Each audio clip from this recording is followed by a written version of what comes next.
You're still watching the conversation on Lagos Television. We did say earlier that today is Friday, and our plan today is to put you in the right frame of mind for the weekend. So on this side, we'll be talking entertainment, in particular music production. We know that music production entails a lot, sound, editing, instrumentation, and a whole lot. But we have somebody who does music production professionally. Is our guest on the show today. So he's going to give us the basic rudiments of music production, and of course how technology is also helping in improving the production of music in the entertainment industry. Join us in welcoming to the conversation this Friday, IB Sleek. It's a pleasure to have you. Yeah, nice to be here too. Okay, IB Sleek, is that your stage name? Yeah, it's IBK Sleek. IBK, what's your full name? Yeah, Adebaju Ibukunoluwa. Adebaju Ibukunoluwa. Yeah. Today is the International Mother Language Day. Do you speak Yoruba? Okay, that's good. That's unlike some people over there. We asked them to speak Yoruba and they couldn't. So, Irusha Olomshe? Music production, Monshe. Do I have to answer in Yoruba? Yeah. Oh, okay. Music production, Monshe. Okay. Yeah. That's how far you can go. Yeah, for now. Let me not put you on the spot. So, Yeah. Before we go into the rudiments of music production, take us through your journey into the business of music. I would say I started out learning by like 2015. Okay. Then up to that point to 2020, then I got my first professional song with Buju Benson and Ijoya, titled Mind Games. So from there, the song picked up, and that's how I started my music production journey in the music industry. Okay, why that particular aspect of music? Why production? Yeah. Something was that prompted you to be interested in that? Yeah, I started out playing the piano in church. Oh. So that's built up my interest in music. And also when I was in school growing up, I had love for Beats by Saz, who inspired me to dive into music production. So that's how I just picked it up. Yeah. So professionally, you started in 2015? Not professionally. I started learning in 2015, but professionally, I started in 2020. In 2020. So which was your first job? Mind Games by Buju Benson and Ijoya. Okay. Yeah, the title of the song is Mind Games. Mind Games. So take us through how you were able to come up with that wonderful production. Actually, and what was the reaction of the people towards it? Yeah, the project came about. I made the beats at home, like just a random beat I made. Then I was introduced to a camp, a music camp, Ijoya's camp, and I got there. I just played the beats, and they loved the beat, and Buju vibed on it, and from there it was a hit record. And that was it. That was it. The reaction was just massive. Okay. Okay. Yeah. So to make music now, take us through the journey of making music, the rudiments of making music in such a way that it will be nice to hear. I know it involves sound, editing, instrumentation, and a whole lot. So take us through it one by one. Yeah, actually, I feel music starts from the idea, the idea you have in your head. Then once you have the idea, you put it down on your software, the DAW. That's maybe your FL Studio, your Logic Pro. Then you make the beats. Once you make the beats, then you can now invite your artists to come in, vibe to the beats, or you and the artist can even be together in the studio working on the beats while he's working on his lyrics and all that. So once that's done, you record the vocals, and if the song is good enough, you can send it out to the mix and mastering engineer to clean up, to make it sound good and like balance the overall volume, and yeah, you put it out. Okay, there's this notion out there that music producers of this generation are quite lazy because technology has made it so easy for them, unlike what we used to have. I wouldn't say they are lazy, music is evolving, so yeah, technology is just making it a little bit easier. Doesn't mean producers are lazy, because for me, I still have to play out some things on the piano and also use some samples together, and so I won't say we are lazy. The technology has just made things easier, just like how we have our phones, making life easier for us. Yeah. So how do you know? How do you generate your beats? What inspires that? For me, I would say it depends on my day-to-day mood, how I'm feeling at that particular point in time. or if I listen to a music and I get inspired by what I listen to, yeah. So that's just how that's how I get inspired to make my beats. Anyone in your family that does music? Yeah, my brother actually is Nifkeys. My elder brother is Nifkeys. Okay. Yeah. So yeah, it's the So only you one. tapped out of his anointing. We started together actually. We started at the same time. Yeah, 2020. Okay. So that was how you ventured into music production. Yeah. Okay, I was going through your page earlier, and there was a particular statement that you put out there that you intend to sing or produce an album or a single this year. Am I correct? Yeah, not really single. I don't sing. I can feature other artists, and I also have a single that I just dropped featuring What's the title? Skills this year. Okay. Yeah, that's the title. Okay, I think I saw that. Yeah, it's featuring. This year? Yeah, the title of the song is This Year featuring Skills. Yeah. And I saw something that you did with Lekon as well. Yeah, I was on Lekon's album. That was like last year or 2 years ago. The Bioba album. Yeah. It featured you? No, I produced the song on the album. Yeah. Okay. Yeah. Okay, so production generally now, how tasking is it? I mean, it depends on the vibe you are feeling. Sometimes I can make a beat in 10, 20 minutes. Sometimes it can take an hour. Sometimes it can take 2 days. Depends on how I'm feeling at that particular moment. Because sometimes I might be making a beat and I get creative block. So I have to pause, take a break, do some other things for a while, then come back to it and complete it. So it all depends on the mood I'm on that particular moment, yeah. Okay, so that beat is what you sell to an artist? Yeah, exactly. Then if the artist likes it, he records on it, and if it's a hit song, they put it out there for the masses to enjoy. So share your experience with us working with Skills and Lekon. Oh, it's been really great working with Skills. He's a really cool guy and he's very, very talented. Yeah, it was really nice. And the record we have this year was really fast because I just played in the beat. It was like, wow, this beat is nice. Like, let's get it. And it was just freestyling, and the freestyle was what brought up the record. So yeah. Okay, so aside from music production, what else do you do? And do you have any plan of producing your own album? Yeah. Soon. Aside from music production, I'm also into data science. Oh. Yeah, and I'm also into some little businesses. Okay. Yeah, with my elder brother, and all. And regarding my music, yeah, I'm planning on dropping an EP soon. Okay. Yeah, an EP is coming, is in the works. Okay. So you guys should expect that. Okay. Yeah. So that title this year, how did you come about it? It's just. Did the two of you discussed it? The title came about from the lyrics of the song, or the content of the song. The song is about how you want this year to be, because it's like saying, this year I want to buy a car, this year I want to buy a house, this year must be a better year, this year must be a great year. So we just had to title it This Year. Okay. Yeah. Okay, my colleague over there, Joy, she's also into music, so she has 1 or 2 questions for you. All right, that's cool. And so you said you make beats and sell to the artists. Yeah. So do you also have artists that come to you and say, oh, I have this song and I want you to make a beat for me? Yes, I do. Okay, it works that way. How have you had a situation where you make the beats and then the artist is not feeling it, or the artist is not buying into that creative work that you have just done, and it's telling you, no, I want it to sound this way, but you as a producer, you have better ears. You see the finished product of the music even before the artist. So how do you handle such situations? Honestly, I won't say the producers really have better ears, because I mean, it's just an idea I'm trying to bring out the idea the artist has in his mind and paint the picture out there for everyone. You get. So most times when the artists say they don't like a beat I'm playing for them, I just play the next one, or try to work around the idea that the artist has and build around that to make a good beat for him that he likes. Yeah, that's just how it works. Okay.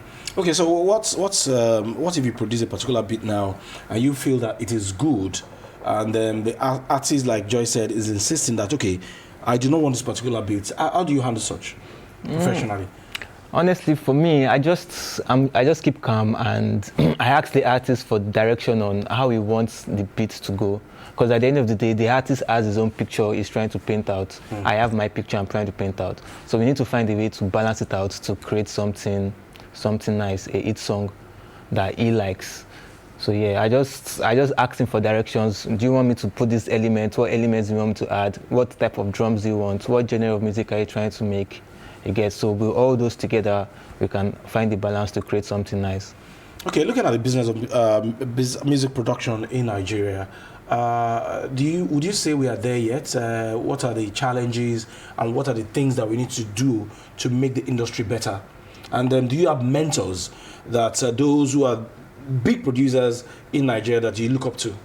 Yeah, I mean, the Nigerian music industry now is already global as we are looking at it now, because a lot of our artists are now international. If you look at the likes of Rema, Burna Boy, Wizkid, Arya Star, they're like taking over globally, and even the international artists that are coming down here to feature most of our artists. So I would say the Nigerian music scene is now a global scene, is a global stage rather. And for my mentors, yeah, I do have a lot of mentors, both home and abroad.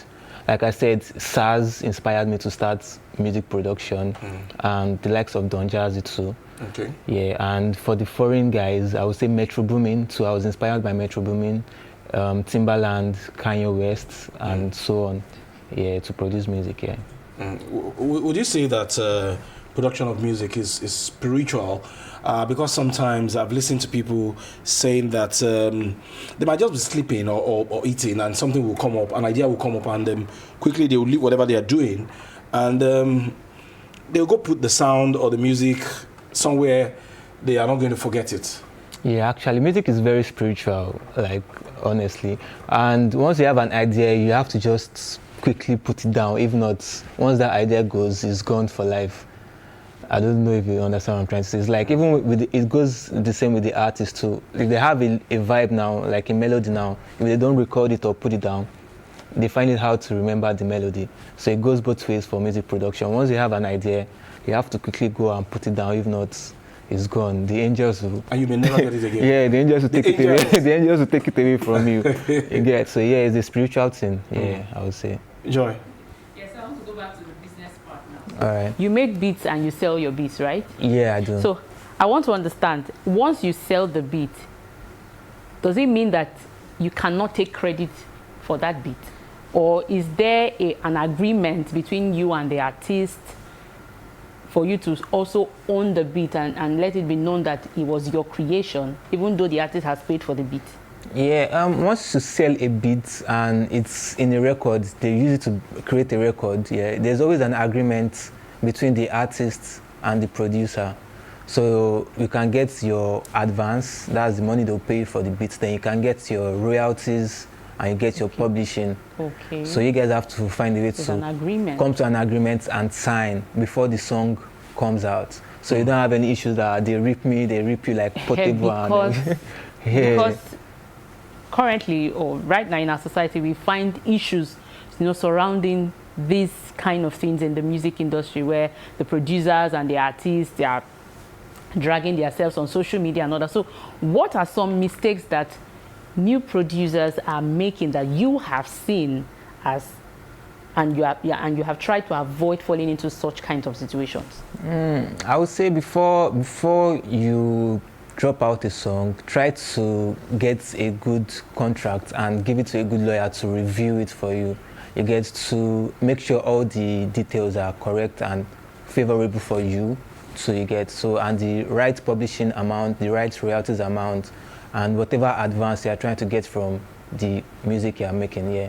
Must be properly stated in the contract. Must be properly stated, and it should state in there that you are going to be credited for the song and all that. Yeah. Basically, just get a good lawyer to review your contract, and if you have a management, that's even better. Yeah. Okay. So how rewarding is music production for you, and how do you know what to charge? I mean, it's been really great because honestly, that's what I've been doing since I finished from my uni. Okay. So yeah, I just thank God because it's been going well for me. It's rewarding. You're making the cash. No, I won't say I'm making the cash yet, but I'm getting there. Okay. Yeah, I'm getting there. So how do you know what value to attach to your beats? Or the artist will determine what you're going to charge? It's not really the artist. I feel it boils down to the work you've done before and let me say, how many hit songs you have out there. You get, so you have to just find a way to balance it, to find a way to balance the whole way, balance the whole thing. On the average, how much do you charge? I can't say that online. Okay, you were born in Lagos, right? Yeah, I was born in Lagos. Where was that? I'm Iju, Fagba side. Iju, Fagba side. Yeah. And you still stay there till now? No. Where do you stay now? I stay on the island now. On the island. Oh, you are really making the money. So that environment where you were brought up, Yeah. does it have any kind of influence on your kind of music or the music that you produce? Yeah, I mean, my background has influenced my music a lot, and I would say even when I was growing up, I used to listen to a lot of music unconsciously. What type of music then? The likes of Lagbaja, Don Wen, Don Williams, those guys, those old guys. What's this Ara? Is it Ara or Asha? Asha, sorry, okay. yeah, Asha, yeah, and the likes of them, yeah. So I feel they influence my music, and going to the church, playing the instruments, church music, and everything to just influence my music here, influence my sound. So for one to be a very successful producer in the entertainment industry of Nigeria today, would you need to go through any formal training, or you can just depend solely on your raw talent? Yeah, it can depend on your raw talent. You can go to some sort of training. There's no formula to it. But for me, I started out just with the love I had for music, and I had YouTube, so I was learning on YouTube. As I started production, I didn't really have anybody to teach me and all that. So I just picked up the laptop, got the software from a friend of mine, and I used to go on YouTube almost every day, learn I would type it, how to make drum beats, how to do this, how to do that. And from there, with the consistency, I became what I am today. What did you study in school? Microbiology. Microbiology and doing music. Yeah. What's the connection? I don't know, we're in Nigeria. And your parents were not worried at all? Not really, they were not worried. Actually, I was producing when I was in school, just at the side also to just feed myself, record people I could record and make some little cash for myself to, yeah. With time, my parents just, when you are making money, they won't really stress you out about it, yeah. So what are your targets? What are your dreams for this industry as a music producer? Are there any particular set of artists that you wish that one day I really want to produce this guy? Yes, so plenty. Okay. Like Wizkid, Burna Boy. Why Wizkid? Why Burna Boy? They are like the biggest artists. Like every producer's dream to work with Wizkid, work with Burna Boy. Everybody wants to be at the top. You get, so yeah. And you think your beat will fit into their songs? Yeah, it would. So while growing up in this industry, what were the challenges that you faced? And how were you able to overcome those challenges? I would say networking with artists, because when I started out, I didn't really have that much network or the reach to reach out to artists. Do you get? So I feel networking is a challenge for artists and for producers. Yeah, for producers. Sorry. Networking is a challenge for producers because without the network, you can't put anything out. You can't sell your beats to anybody. You can't do anything. Your beats will just be in your laptop, and you listen to it yourself. So yeah, that's just it.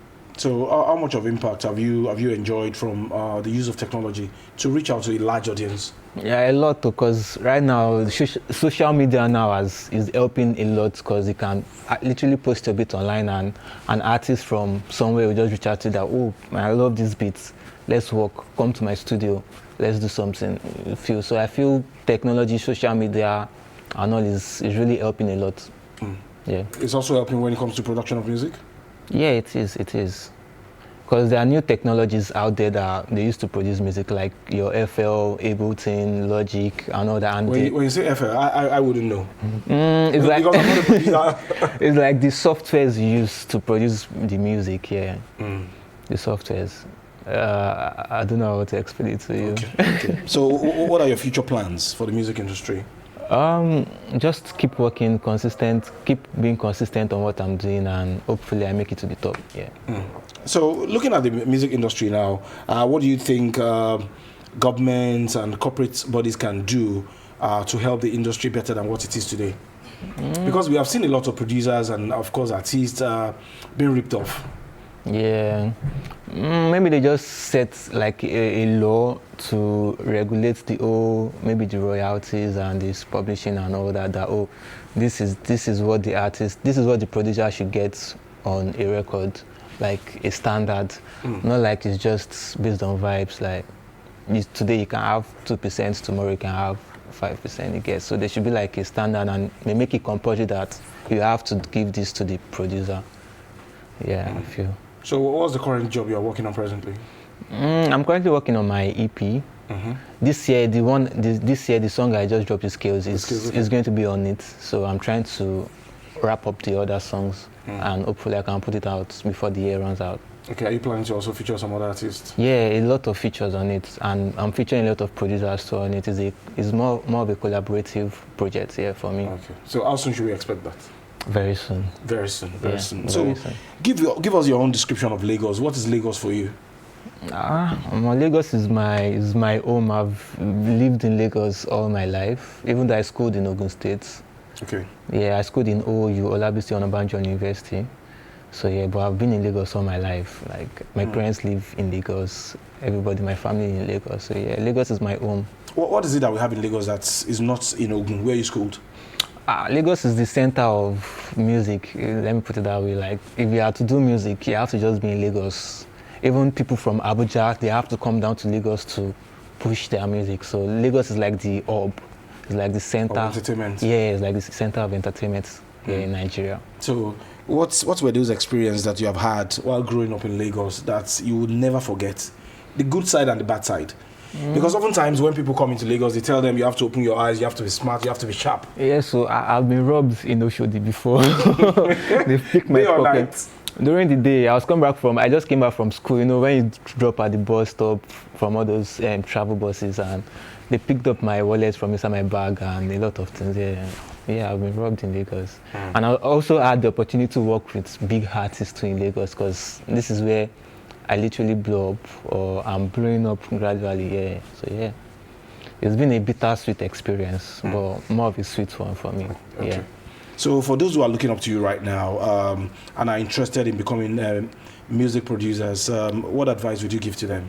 I would say just keep learning, keep investing in your skill, you know, keep creating music too at the same time, and try to network a lot, because that's what will help you build your brand too, and leverage social media, because you have to put a face to your brand too. Yeah, right now, because most producers like to be behind the scenes. Behind the scene. Yeah, but now you need to just put a face to the brand, so yeah, people can know who you are.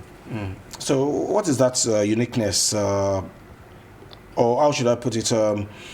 What do you think is your own unique selling point that is making you stand out in the world of music production? I would say is my sound, because I try to infuse a little bit of foreign sounds and blend it with the Nigerian vibe together. So it's more of a fusion of Afro and international style. So I would say you're a producer for the Gen Zs. Yeah, I'm producer for everybody. Gen everybody. Z, Whether old or new, everybody. You're there for I'm them. open to work with everybody. Yeah. Good. Okay, before we let you go, Joy will ask you one or two questions. Yeah, so just taking you back to music production. Now, for me, I like when it's a live band. So technology has come up with different softwares that can replace the physical playing of the instruments. So how do you infuse both? Do you just rely on just technology, or are there times that you have to get in the musicians and their instruments to play? Yeah, it depends on the music you're making. For some songs, you can depend solely on the softwares. But for some, you have to bring in like a live bassist, a live keyboardist, a live violinist, saxophonist, and the likes. Yeah, you actually do. So we cannot totally say we are doing away with the musicians. No, I don't think that's possible, because there's a limit to what the softwares can do. Yeah. All right, that'll be all. Okay, just before you go, can we feel a bit of your voice? Then we'll let you go. I'm very terrible. I'm very terrible. We'll take it away. It's just let me stick to production. All right, we've been looking at viable process in music production, and we've been speaking with IB Sleek, a music producer, and he's been able to share his journey with us. Of course, he's been able to work with the likes of Sleek, Buju. Buju, Yeah. Lekon, Yeah. right, and a host of others. And Yeah. he's looking into the future, hoping that the best will come his way, and of course, hoping that one day he's going to work with the likes of Wizkid, Yeah. Davido. Yeah, Drake. It's good to dream. All right, well, thank you very much for your time. Yeah, thank you for on the having me. conversation. Yeah. All right, that's our conversation on this side. We'll take a very short break. When we come back, it will be the time for Adebimpe and Joy to take you through their conversation in Yoruba language. We'll be back.